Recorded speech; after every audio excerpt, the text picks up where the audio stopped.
Posjetili smo IFA Berlin, jedan od najstarijih sajmova tehnologije gdje na jednom mjestu možete vidjeti najnovije gadgete.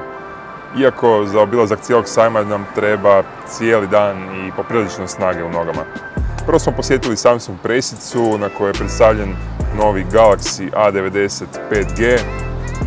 Kod Panasonic štanda vidjeli smo 1:1 Batmobil, ne djeluje mi kao maketa, poprilično impresivan, a pažnju na Panasonic štandu su nam privukli profesionalni mirrorless sustavi za videoprodukciju.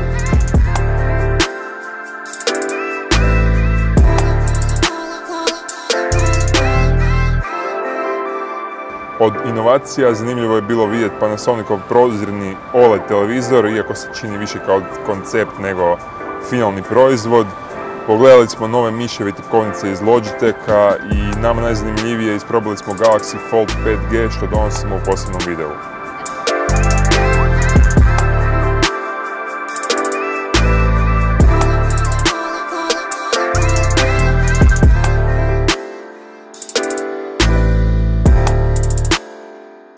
Posjetili smo DJI štand, pogledali Philips monitore i televizore, isprobali potpuno novu 6,1-inčnu Xperiju 5, novi Sony A6600 mirrorless, koji je zapravo crop, odnosno APS-C verzija A7 III modela.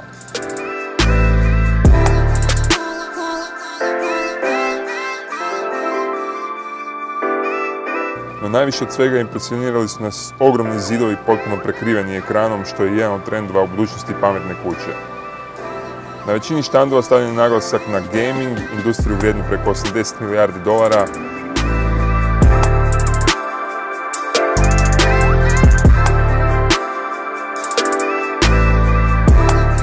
Kad smo kod gaminga, na Logitech štandu smo pronašli neke zanimljive nove konceptove miševa, kao i novi MX Master 3, koji bi sa novim ergonomski prilagođenim tipkama trebao ponuditi još brži rad u naprednim programima poput Photoshopa ili PowerPointa.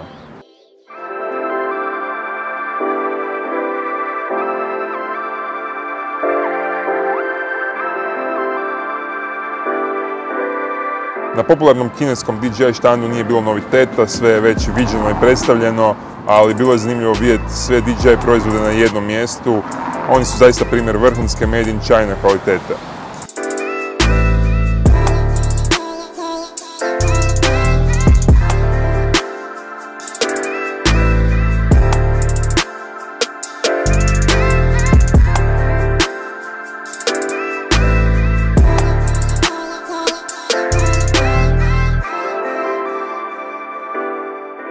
Philips je oduševio sa kreativnim i zabavnim ekipama glumaca koji su koristili Philips kućne proizvode, a mi smo bacili oko na njihov najnoviji 49-inčni monitor.